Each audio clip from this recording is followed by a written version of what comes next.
Bonjour à toutes et à tous, en ce 29 avril 2025, je voudrais vous faire un petit point sur la guerre commerciale. On en parle un petit peu moins, mais elle est toujours très présente.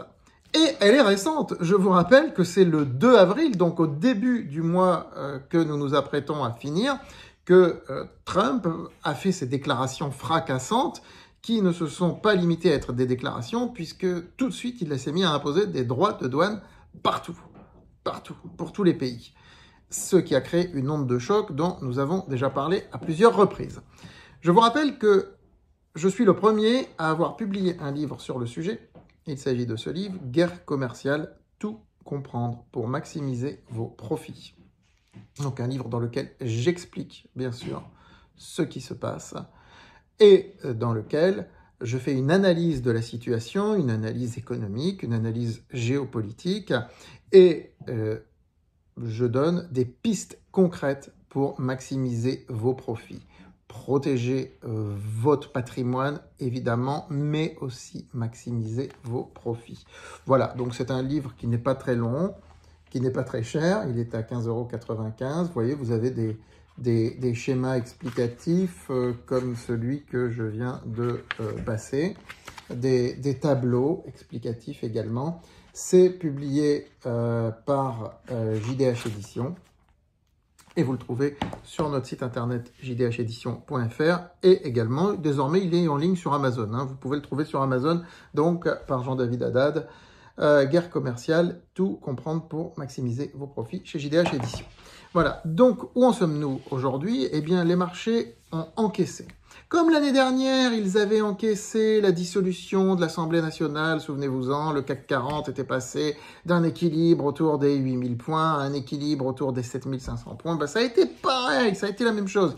La descente a été plus brutale, ça a été beaucoup plus mondialisé, évidemment. Ce n'est pas un phénomène qui concerne uniquement la France, mais qui concerne le monde entier.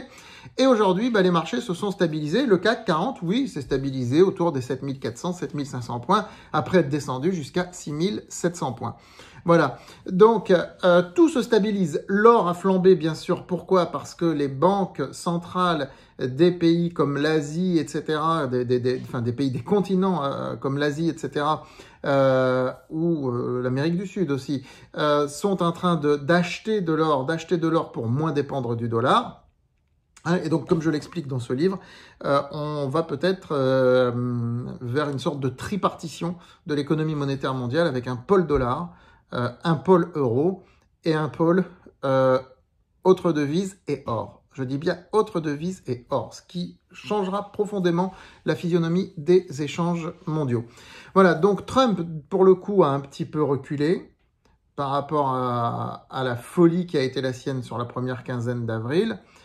Les négociations sont entamées, mais aujourd'hui, on ne sait pas où elles vont mener. On reste dans l'incertitude et dans l'expectative. C'est pour ça qu'il faut être prudent sur ces stratégies d'investissement, qu'il faut surtout bien prendre conscience des narratifs dominants concernant l'Europe, par exemple. Aujourd'hui, l'Europe, et c'est principalement ce qui va nous concerner pour nos investissements boursiers, on investit en Europe essentiellement.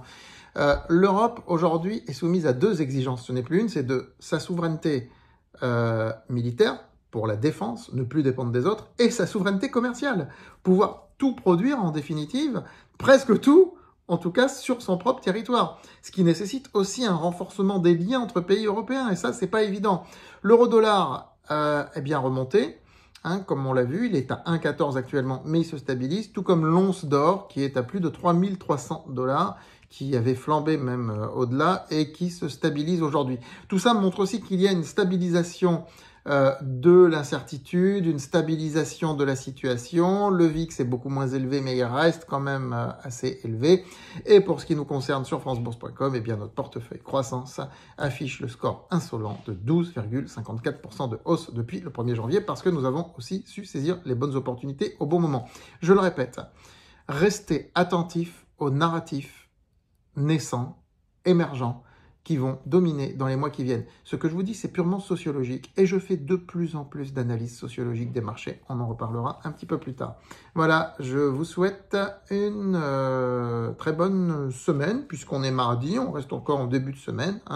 une très bonne suite de semaine en tout cas. À très vite.